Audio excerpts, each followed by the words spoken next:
Good morning. Am I audible? Am I audible? Good morning. Am I audible?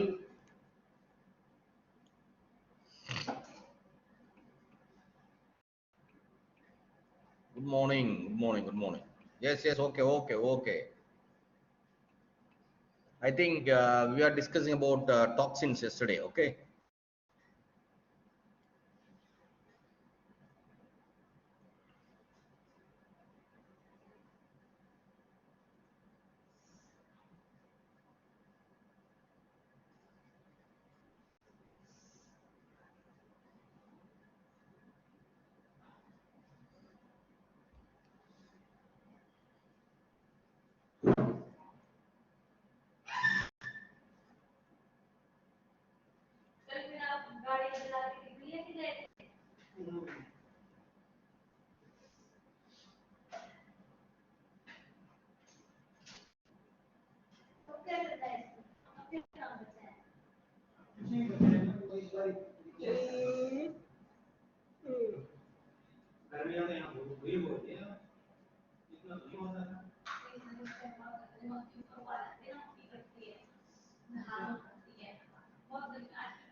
So yesterday we are discussing about toxins of bacteria.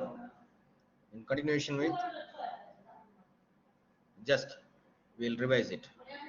So what is toxin, ma'am?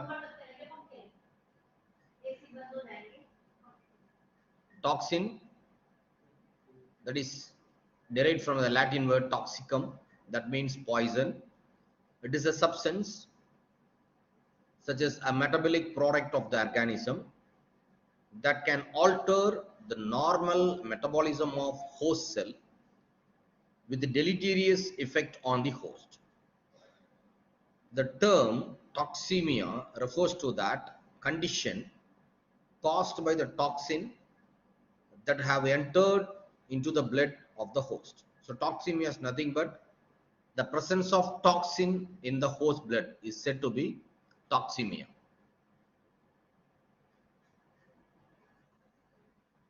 So the toxins are produced by bacteria can be divided into two main categories. One is exotoxin and endotoxin. What is exotoxin?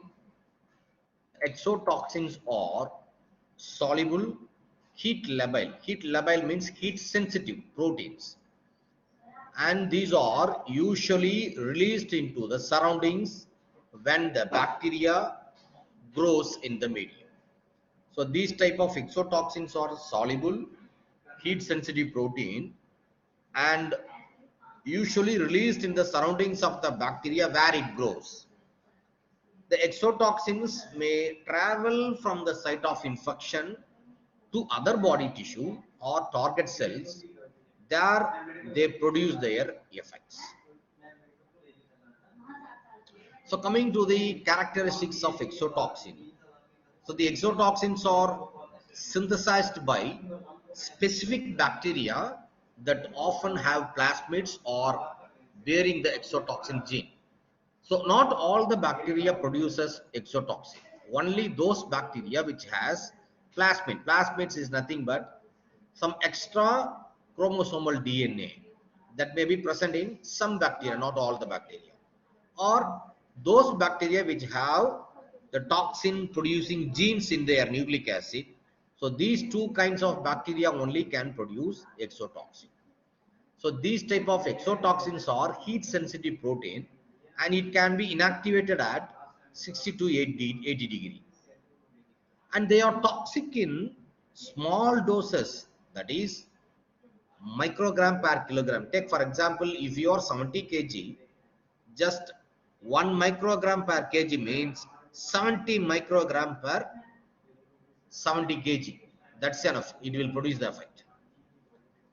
And the exotoxins are associated with specific diseases and have specific mechanism of action, and these are highly immunogenic and stimulate the production of neutralizing antibodies called antitoxins.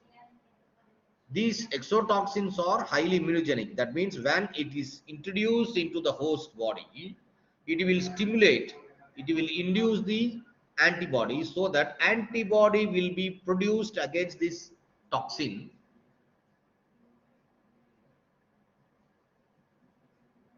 and these are all called antitoxin, and these can be easily inactivated by formaldehyde. The toxins are easily inactivated by formaldehyde. So when we are treating with formaldehyde or iodine or some other chemicals, it loses its virulence and it will become toxics. Like vaccines, no?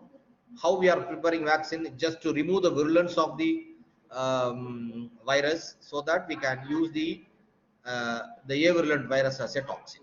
Okay, you just remove the virulence property of the virus. That is called live attenuation, right? The same method. So if you remove the toxicity of the toxin, then it will be converted into toxoid, and these toxoid can be used against the toxin. A toxin is unable to produce a fever in the host directly, and it is often given the name of the disease they produce. So what type of disease they produce, they are called according to the disease. See, take for example, diphtheria toxin. That means it produces diphtheria. Cholera toxin. That means it produces cholera. Right.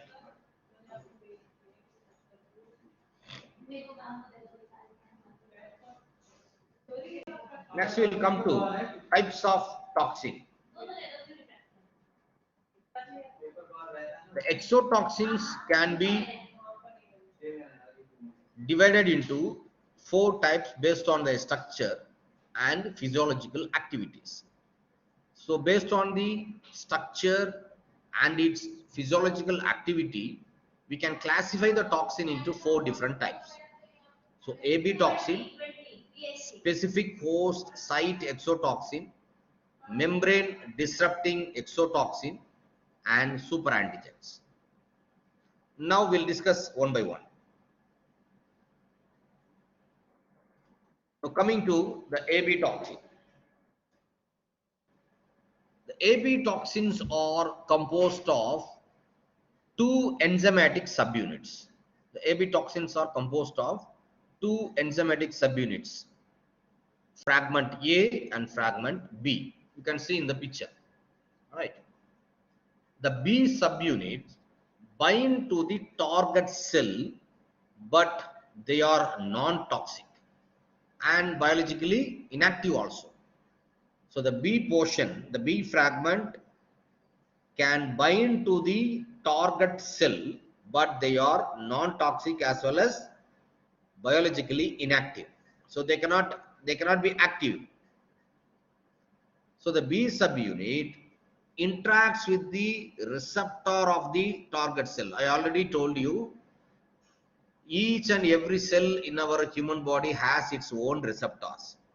The cell will contain thousands of receptors in the surface, right? So whenever the antigen comes, it will bind to the receptor, right?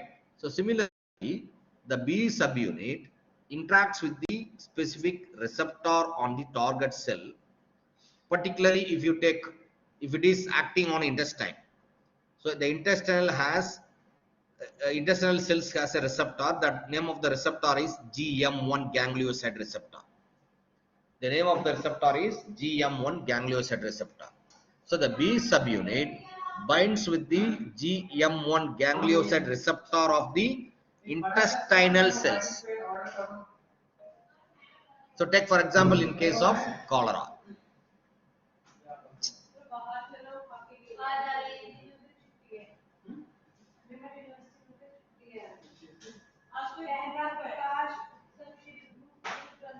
Yeah, I'm doing the present slide only.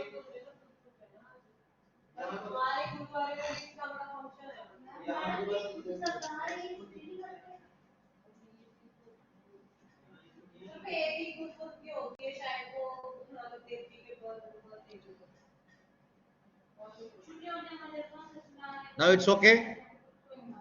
Can you see the slide now? I'm just in the sixth slide. Okay. Right.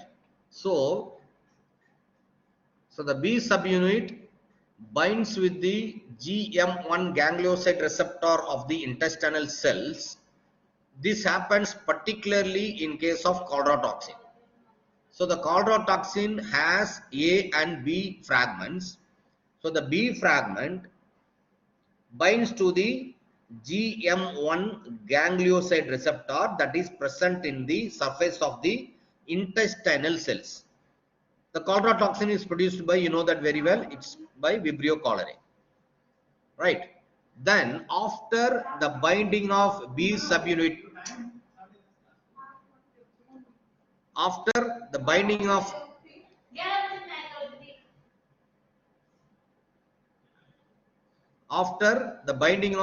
B subunit with the GM1 ganglioside receptor,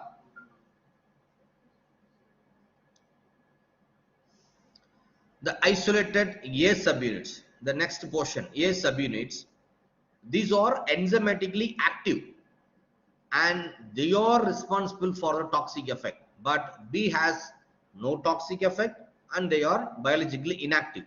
But in case of A cannot have the capability to bind with the receptor. It cannot bind with the receptor, but it has the toxic effect as well as they are enzymatically active. So, but it lacks the binding and cell entry capability. So when the B subunit insert into the plasma membrane and it will create a pores in the cell through which the A subunit enters and it produces the toxicity. So that is the working mechanism of AB toxin. Clear?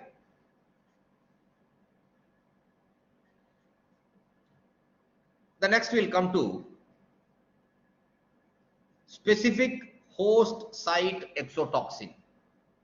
Specific host site exotoxin.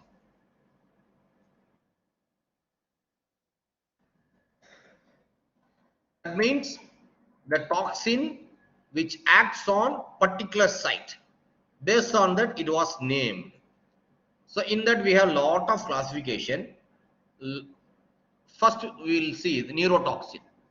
So neurotoxin means the toxin reacts on the nervous system. How it works? It just deviates the nerve impulse, results in paralysis, right? So nerve impulse, you know that very well. So there are 5 or more than 5 types of neurotransmitters are there.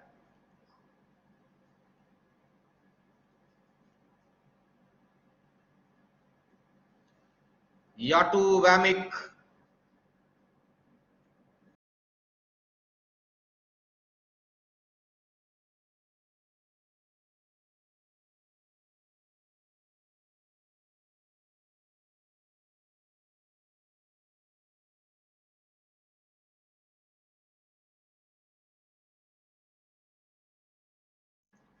So don't unnecessarily raise your hands. If you have any issue, you just raise your hands.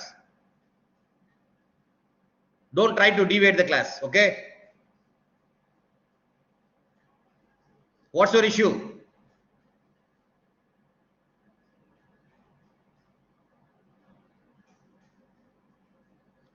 If you're not interested, you can just go out.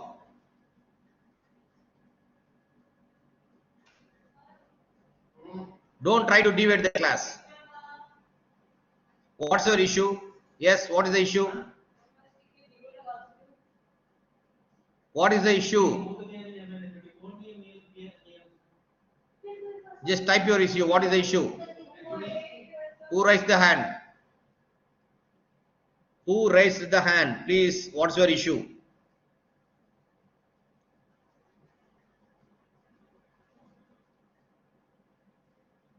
So this is very important topic. Yatu Wamik Rashid. Why you raised your hand? Tell me the reason. See, if you have any issue, please type in the chat box. Otherwise, don't do unnecessarily.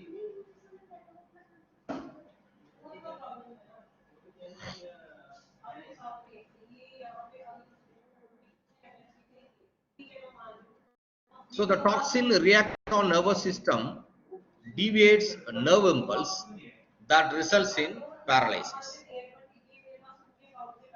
The best example for neurotoxin is tetanus. So it will deviate the nerve impulse. Next is the enterotoxin. You know that enterotoxin acts on intestines and elicit profuse fluid secretion. The best example for enterotoxin is chlorotoxin, that is a chlorogen. It is an AB toxin. As right now we have discussed about AB toxin, the B subunit ring anchors itself to the epithelial cells plasma membrane and then insert the smaller A subunit into the cell. The A subunit activates tissue adenylate cyclase to increase intestinal cyclic AMP, that is CAMP concentration. The high concentrations of CAMP provoke the movement of massive quantities of water and electrolytes across the intestine. Next comes the cytotoxin. The toxin acts on cells or tissue of special organs, and they are named according to the type of cell or tissue or organ for which they are specific. Take for example, if it acts on nephrons, then it is nephrotoxin. If it acts on hepatocytes, then it is hepatotoxin. If it acts on heart cells, then it is cardiotoxin.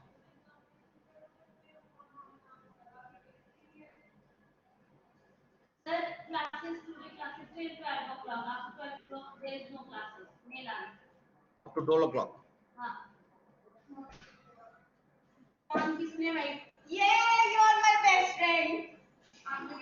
Then membrane disrupting toxin. So it acts by lysing host cell by disrupting the integrity of the plasma membrane. It acts by lysing host cells by disrupting the integrity of the plasma membrane. So the toxin binds to the cholesterol portion of the host cell plasma membrane, insert itself into the membrane and forms a channel pore. So this causes the cytoplasmic contents to leak out or influx of water into the cell, causing it to swell and rupture.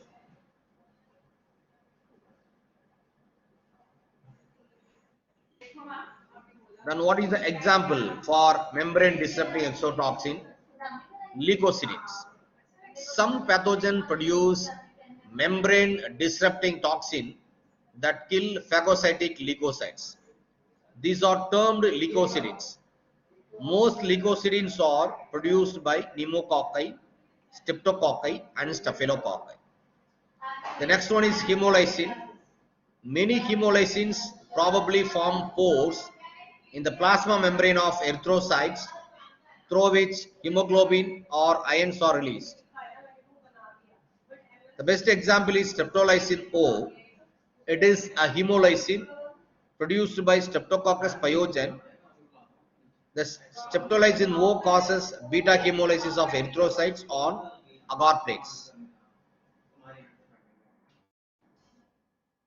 The next one is phospholipase.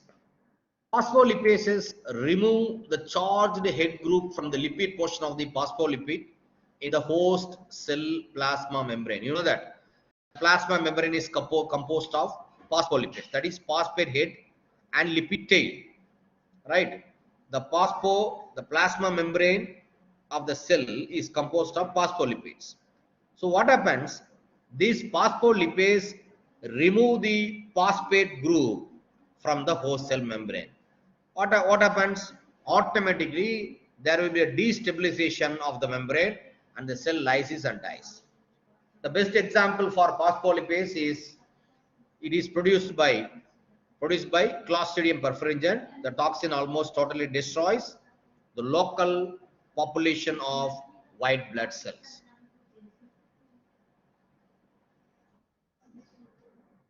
And coming to the last one, super antigen.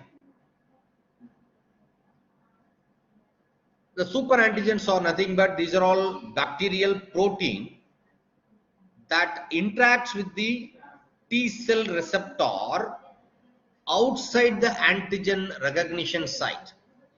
So this interaction induces the activation of large number of T cells to the release of numerous cytokines. You know that. See,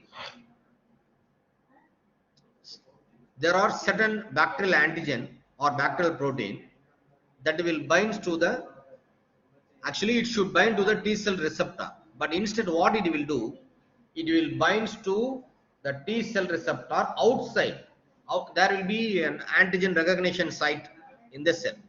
Instead of binding in the antigen recognition site, it will bind to some other portion. So what happens as a result? So this kind of binding makes the T cell to activate to produce numerous amount of cytokines. It is a protein. Cytokines are serum proteins. So the overproduction of or inappropriate production of certain cytokines by the body, that results in disease like arthritis or etc. So that's all about toxins and toxin production. If you have any doubt in this, you can ask me now. If you have any doubt in this, you can ask me now.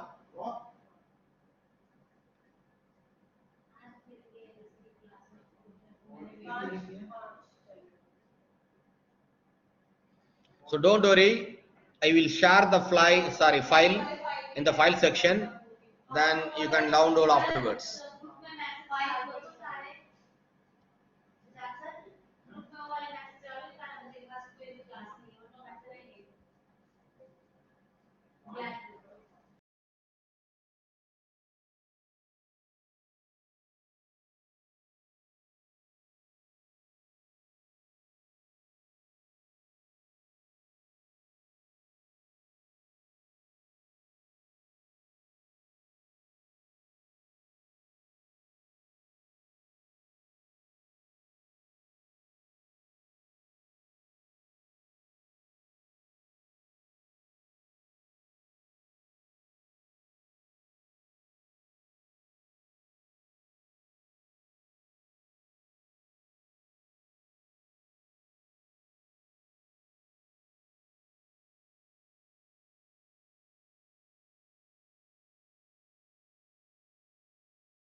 Still now I did not mark. So next hour I will mark the attendance. Don't worry. Why? Priti Tiwari.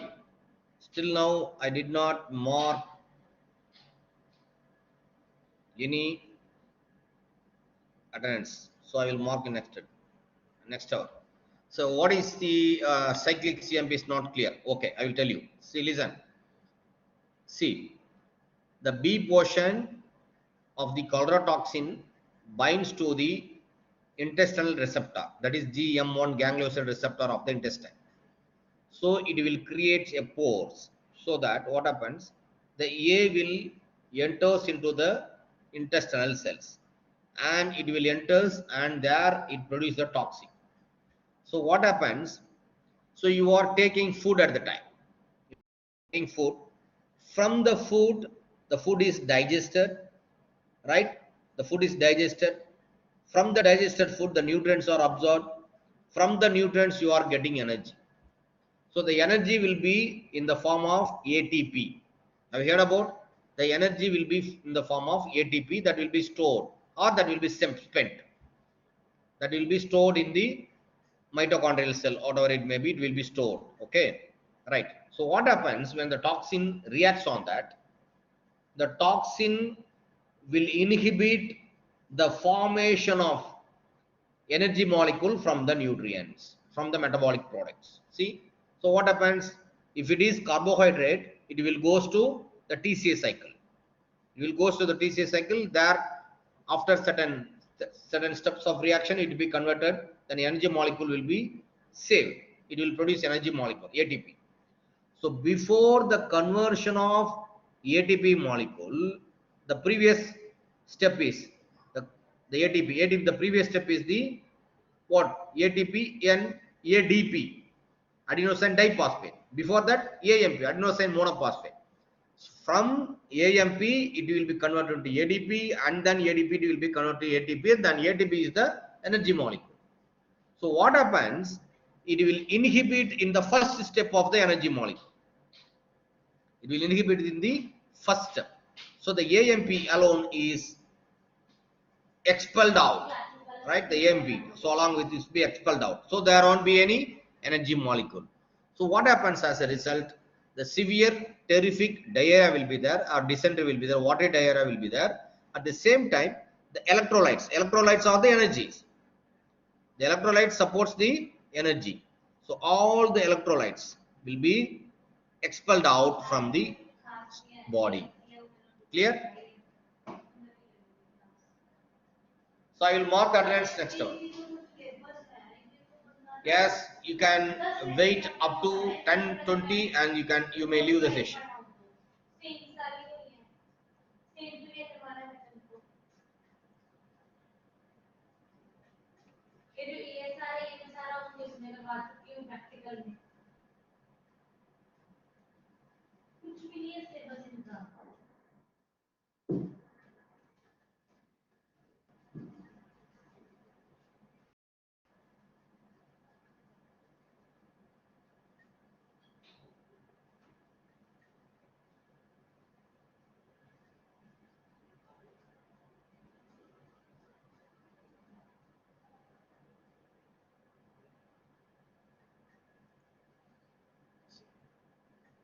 So the toxin is uploaded in your file section, and also it was in the your BB also.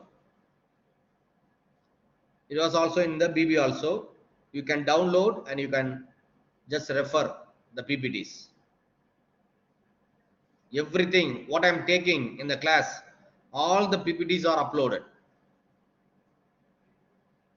You can refer it afterwards.